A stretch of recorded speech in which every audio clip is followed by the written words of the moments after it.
One of the most controversial artifacts in history that's imprinted with what many believe is the actual image of Jesus after his crucifixion. Unbelted child sitting in a bad position, probably still fine. Jesus Christ. Yeah. Where you're sitting, how much you weigh in real time.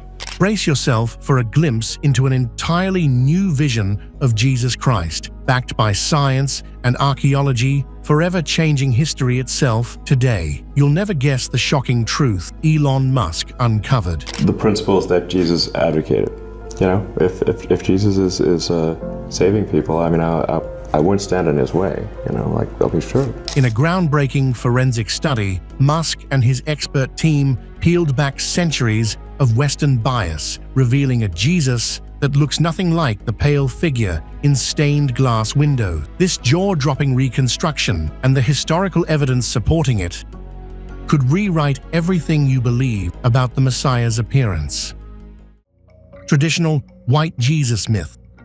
For centuries, people in the West have grown up picturing Jesus as a tall, slim, pale-skinned man with long, flowing hair and soft, light eyes. But this white Jesus image did not come from the Bible or historical facts. Instead, it was shaped by European artists and colonial powers who spread their own culture and appearance onto religious figures. Over time, this became the norm, and few questioned if such a depiction made any real sense. The truth is that Jesus was born in Bethlehem and raised in Nazareth. These places are in the Middle East, where people typically have darker skin, dark eyes, and curly hair. The Bible itself never describes Jesus' looks. In fact, there is a telling moment in the scriptures when Judas has to point Jesus out to the soldiers, implying he looked similar to his followers. If Jesus had indeed been the sole fair-haired, fair-skinned man in the region, there would have been no confusion identifying him. This common yet misleading image of white Jesus also served a political agenda. During colonial times, a European-looking savior was used to justify oppression and forced conversions around the world. By presenting the Messiah in their own likeness, colonizers tried to position themselves as chosen or superior. Meanwhile, local communities in places like Ethiopia, Egypt, and parts of Asia continued to portray Jesus with darker features that better reflected the people who actually lived in those areas. Modern science backs up the notion that white Jesus is a myth. In a high-tech study, a team of researchers used skulls from the exact time and place where Jesus lived, then employed forensic anthropology methods to reconstruct what he might have looked like. Their findings painted a picture of a man with short, dark, curly hair and a strong build, someone who could easily blend into the crowds of first-century Galilee. This portrayal is miles away from the long-haired figure we see in most religious artwork. Challenging the traditional white Jesus myth can be freeing. It helps people recognize that Jesus was not a European and that faith should unite people across different backgrounds. This shift also allows believers from diverse cultures to see themselves in Christianity. As more churches and communities accept and share these historically grounded images, they open the door for a deeper, more inclusive understanding of who Jesus really was and who he continues to be for millions of faithful around the world. Historical context. From ancient Bethlehem to modern debates, the historical backdrop of Jesus Christ's image is more layered than many realize. In the first century, Jesus was born and raised in a region where people typically had darker skin, dark eyes, and curly hair. The Bible itself never describes his appearance, and this absence of detail set the stage for centuries of artistic interpretation. Early believers in different parts of the world portrayed Jesus in ways that felt natural to their own cultures. Ethiopians, for example, showed him with African features, while others in the Middle East gave him features matching their region. Over time, European artists began painting Jesus as a tall, pale figure with light hair. One reason is that their patrons wanted religious art to reflect the local ideals of beauty. As European powers colonized large parts of the world, they spread these images of a white Jesus. This helped them promote their own culture and sometimes justified oppressive practices. Meanwhile, churches in places like Ethiopia or Egypt stuck to older, more regionally accurate depictions, preserving the idea that Jesus likely looked more Middle Eastern. In the modern era, scholars and archaeologists started piecing together what Jesus could have actually looked like based on historical clues.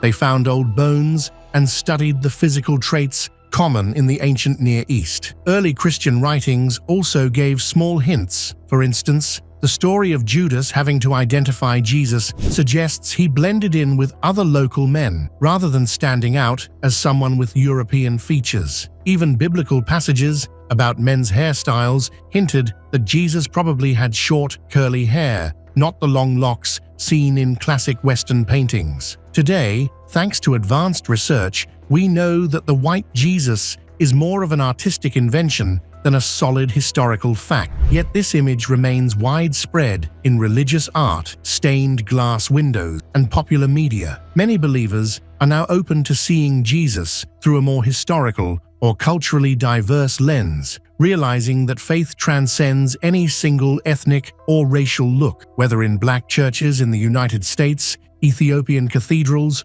or in Europe's old churches that now acknowledge broader representations, the historical context reminds us that Jesus' appearance has always been shaped by the people who worship him, and that embracing a fuller, richer picture of his roots can deepen our understanding of faith itself. Forensic reconstruction. Few topics spark as much wonder as the attempt to reconstruct Jesus' face using modern science. In an effort led by Elon Musk, yes, the same tech pioneer behind electric cars and space ventures, a team of British scientists and Israeli archaeologists took on this exact challenge. They called upon forensic anthropology, a field that usually helps solve crimes, to piece together a more realistic vision of Jesus' physical form. Instead of relying on centuries of paintings showing a tall, slender, and fair-skinned man, they turned to hard data from the very time and region where Jesus lived. The first step was gathering physical evidence. Musk's team obtained 3 well-preserved skulls discovered near Jerusalem, skulls that dated back to the 1st century. Using computerized tomography, CT scans, they created detailed 3-dimensional models of each skull, mapping every curve and contour. Advanced software allowed them to estimate tissue thickness at key facial points, building up layers of muscle, sinew, and eventually skin. Slowly, digitized faces began to take shape, revealing bone structures that looked closer to Middle Eastern men of that era rather than the European-inspired images many people are used to. Eye and hair color can't be revealed directly by skeletal remains, so Elon's team turned to other sources. They studied 1st century artwork and considered biblical texts, like Paul's statement in one of his letters that it was disgraceful for men to have long hair. This clue suggested Jesus likely had short, tightly curled locks, reflecting the culture of 1st century Galilee. Researchers also determined his eyes would have been dark rather than the pale hues found in many Renaissance paintings. By factoring in local diets, lifestyle, and exposure to the sun, they surmised Jesus was likely shorter in stature, more muscular than commonly shown, and had skin that was weathered from outdoor work. When this reconstructed face finally emerged, it challenged centuries of artistic tradition. Gone were the light-colored hair and fair complexion. Instead, a rugged, olive-brown-skinned man with strong features and deep-set eyes appeared, someone who would blend naturally into the crowds of ancient Jerusalem. It's a vision that balances faith with historical probability, inviting believers and curious thinkers alike to imagine Jesus closer to how he may have truly looked. This scientific journey reminds us that art and scripture are interpretive, while forensic methods offer a view rooted in tangible evidence, providing fresh insight into a timeless figure. Biblical clue. The Bible provides surprisingly few details about what Jesus actually looked like, yet it does include clues that hint at his appearance. One famous example involves Judas Iscariot. In the Garden of Gethsemane, Judas has to single out Jesus with a kiss so the soldiers know which person to arrest. If Jesus had stood out, say by having unusually fair skin or long golden hair, no one would have needed Judas's help to recognize him. This suggests he probably resembled other men of his community. Another strong hint comes from the Apostle Paul. In one of his letters, 1 Corinthians, Paul comments that it is a disgrace for a man to have long hair. This remark implies Jesus, highly respected by Paul, likely did not wear his hair long. While Renaissance art often shows Jesus with flowing locks, the biblical record leans toward the idea that he kept his hair at a shorter length, consistent with Jewish men in first-century Galilee. The New Testament never offers a direct physical description of Jesus. None of the Gospels describe his height, eye color, or the texture of his hair. The focus of these sacred texts is on his teachings, miracles, and interactions with people. However, the fact that biblical writers never singled out unusual physical traits further supports the idea that Jesus blended in with the local. This broad absence of physical details left a blank canvas that artists and cultures have filled in over the centuries, often painting or sculpting Jesus in their own image, whether European, African, or otherwise. It is also worth noting that in the Hebrew tradition, prophets and holy men often took on the common features of the community around them. This meant Jesus' skin, hair, and features would have likely matched Middle Eastern characteristics, rather than the fair-skinned depictions we often see. Some passages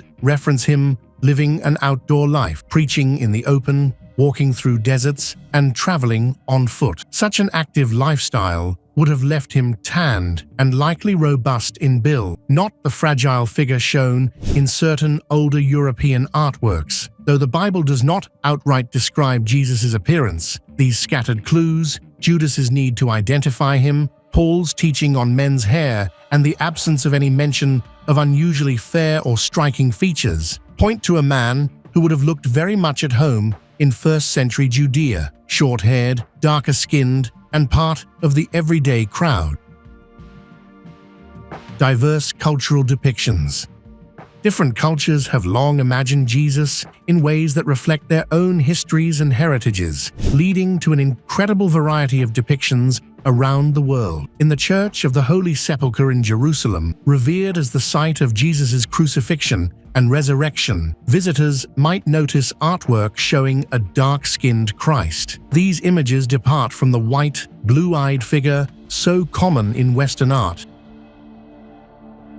inviting people to reflect on the fact that Jesus was, in all likelihood, a Middle Eastern man who blended in with his surrounding. Meanwhile, the Ethiopian Orthodox Tewahedo Church has traditionally portrayed Jesus, Mary, and various saints with African features. This practice isn't a modern statement on racial inclusion. It's simply how Ethiopian Christians have always viewed biblical figures. Their vibrant artwork, found in centuries-old rock-hewn churches in Lalibela and other locations, affirms that Jesus and his followers would naturally resemble the local community. Here, faith and cultural identity merge seamlessly,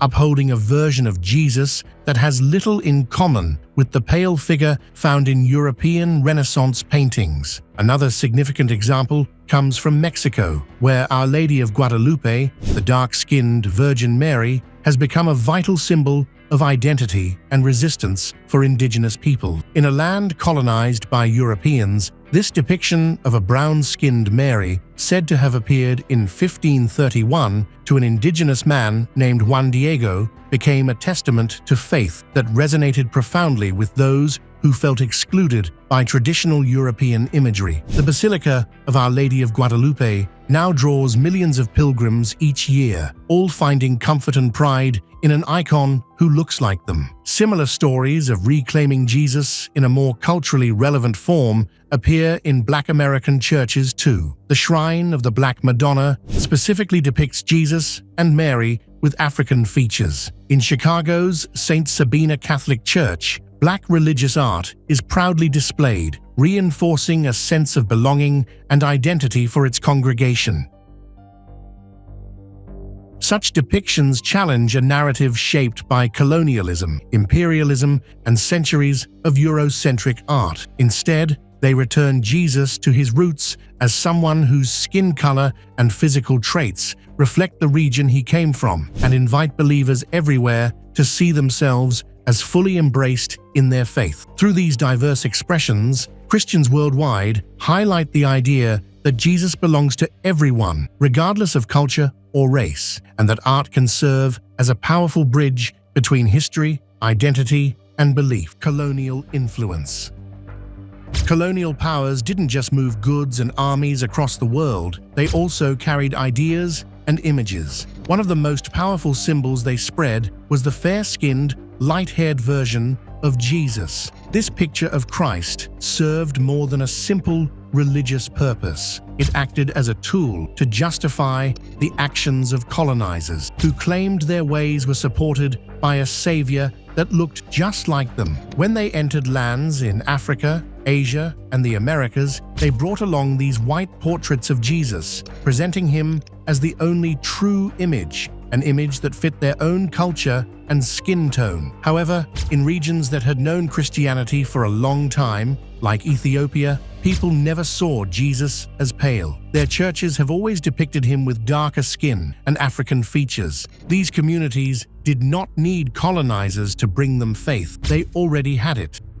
Yet the colonial forces still felt compelled to push their artwork and traditions upon others, believing their version of Jesus was superior. This mindset worked to erase local identities, pushing the idea that following the Christian faith meant accepting European-looking religious figures. In places like Mexico, Spanish colonizers tried to enforce European customs and beliefs upon indigenous people. But the appearance of the Virgin of Guadalupe, brown-skinned and connected to Aztec traditions, gave the local population a powerful sense of dignity and hope. She became a symbol that faith could look like them, speak their language, and reflect their culture. The same phenomenon happened in North America, where Black communities sought to reclaim Christianity by visualizing a Black Jesus who understood their pain and struggle. Over time, the white Jesus portrayal came under question not only by scientists and historians, but by believers who realized that the man called Jesus was born in the Middle East, which meant he likely had darker features. Still, the colonial influence lingers in many churches and homes,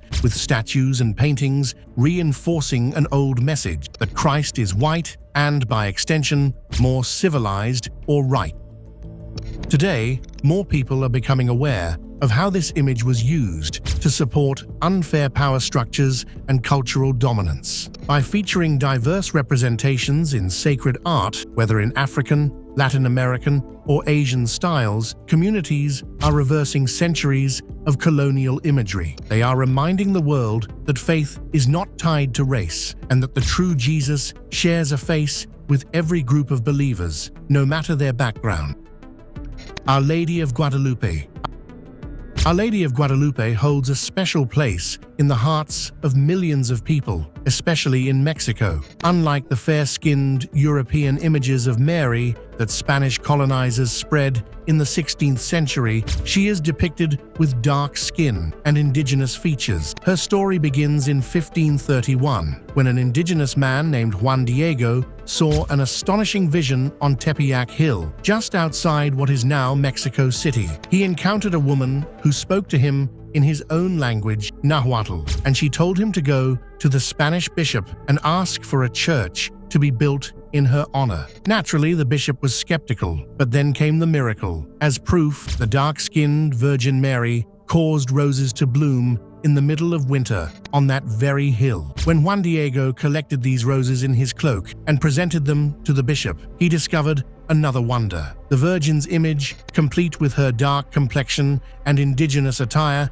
had become imprinted on the fabric of Juan Diego's cloak. This cloak, or tilma, still hangs in the Basilica of Our Lady of Guadalupe today, attracting millions of pilgrims every year. She quickly became a powerful symbol during the time of Spanish colonization. Indigenous people, who had been forced to abandon many of their traditions, saw in Our Lady of Guadalupe someone who looked like them and spoke their language. Far from the European portraits that came with the conquerors, this depiction offered a spark of hope and reaffirmed the value of traditional culture. Over time, Our Lady of Guadalupe grew to represent not only religious devotion, but a sense of cultural identity, unity, and resilience. The basilica dedicated to her is one of the most visited Catholic pilgrimage sites in the world. People come from near and far to see Juan Diego's cloak, to pray, and to give thanks. The faithful often bring flowers, sing songs, and celebrate in a way that mixes both Christian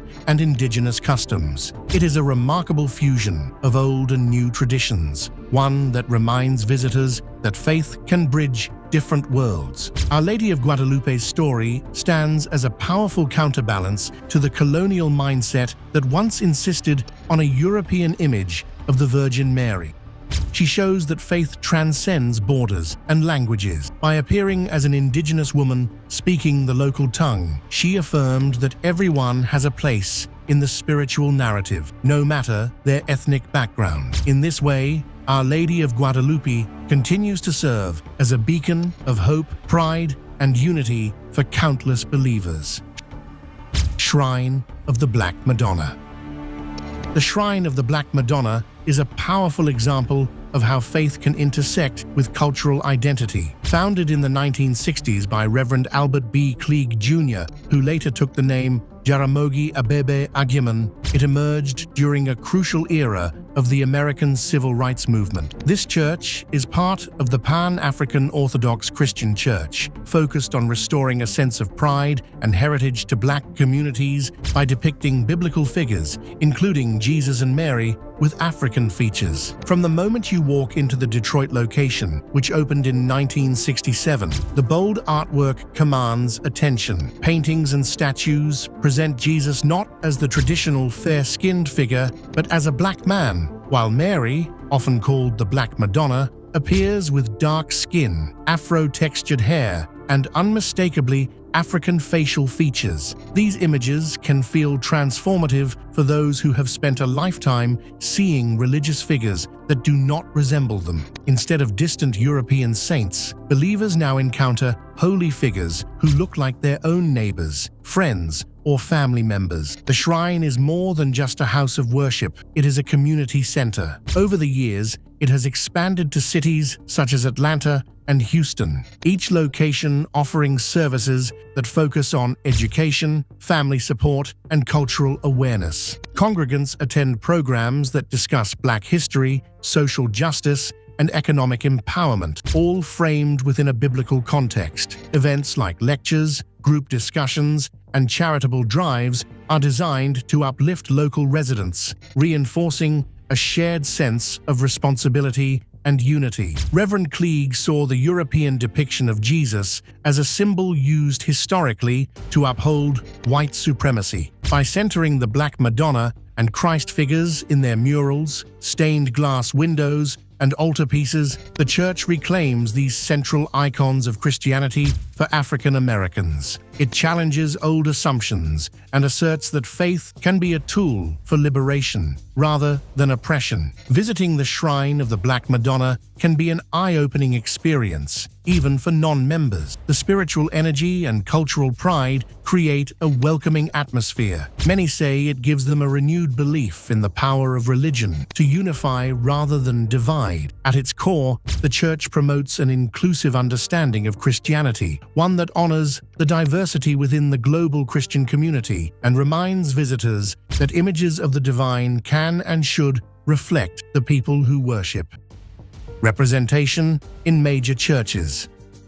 Major churches around the world are slowly breaking free from the old one-size-fits-all image of Jesus. Walk into Notre Dame in Paris, for example, and you will find statues representing black saints. This may surprise those who envision the cathedral as a purely Eurocentric stronghold, but times are changing all around. Even centuries-old institutions now recognize that Christianity is richer and more diverse than they once let on. Meanwhile, at the Church of the Holy Sepulchre in Jerusalem, one of the holiest sites in Christianity, some of the artwork depicts a dark-skinned Christ. This is a direct challenge to the white Jesus image most Westerners have grown up seeing. Because the church is built at what many believe to be the site of Christ's crucifixion and resurrection, the presence of these depictions carries special weight. They invite visitors to look beyond tradition and imagine a Jesus who actually reflects the region he lived in. In places like Ethiopia's rock-hewn churches of Lalibela, the icons and murals have always shown Jesus, Mary, and the saints with African features. Since Ethiopia has practiced Christianity since its earliest days, their long-standing tradition pushes people to reconsider how the Eurocentric version of Jesus became so widespread in the first place. Their imagery wasn't crafted to be inclusive or politically correct. It simply follows the reality of a Messiah who likely did not have pale skin or straight hair. Closer to home in the United States, churches such as St. Sabina in Chicago proudly showcase African-influenced religious art. Paintings of a black Jesus and saints with darker skin line the wall, giving parishioners a sense of belonging that may have been missing in more traditional settings. Similarly, the Shrine of the Black Madonna reclaims biblical figures by depicting them with African features, emphasizing a faith grounded in the African-American experience. These places give their communities a feeling that the gospel story includes them fully, right down to the color of Christ's skin. Unconventional worship spaces. Unconventional worship spaces break away from the usual look and feel of traditional churches, offering believers fresh ways to express their faith. One remarkable example is the St. John Coltrane Church in San Francisco, founded by Franzo and Marina King in 1965 after they experienced a life-changing moment at a John Coltrane concert. Moved by the spiritual depth of his music, they decided to merge jazz with Christian practice, building a community around the belief that art and faith can blend to create something truly uplifting. Their services feature live jam sessions, group singing, and traditional prayer, transforming worship into a dynamic, soul-stirring event unlike any other. In most churches, you might hear an organ or a choir, but at the St. John Coltrane Church, saxophones and percussion bring worshippers together in vibrant harmony. This approach redefines what a sacred space can be. Rather than rows of pews and somber hymns, you'll find energetic music and a congregation encouraged to participate wholeheartedly. The church's artwork also sets it apart. Iconic images depict jazz legend John Coltrane in a saintly manner, challenging conventional ideas about who can be painted in holy light. Such imagery reminds visitors that spirituality need not be confined to centuries-old symbols. It can be found wherever people experience deeper meaning. Other worship spaces around the world also defy the norm, incorporating elements of culture and history that reflect the communities they serve. For instance, some churches highlight depictions of Jesus as a Middle Eastern man with darker skin, or show him with African, Asian, or indigenous features. While these churches may be architecturally traditional, their choice in artwork takes them in an unconventional direction, encouraging people to reimagine religious figures in ways that resonate locally and historically. Unconventional worship spaces also challenge the boundaries between sacred and secular. By choosing jazz instead of organ music or street art instead of stained glass, they draw new audiences who might not otherwise feel comfortable in a standard church setting. This inclusive environment shows that faith can evolve, adapting to the rhythms of each generation. It affirms that worship need not be stiff or unchanging, but can reflect real-life experiences experiences and passions. Thanks for watching another episode. While you are still here, make sure to click the video on your screen for more quality content.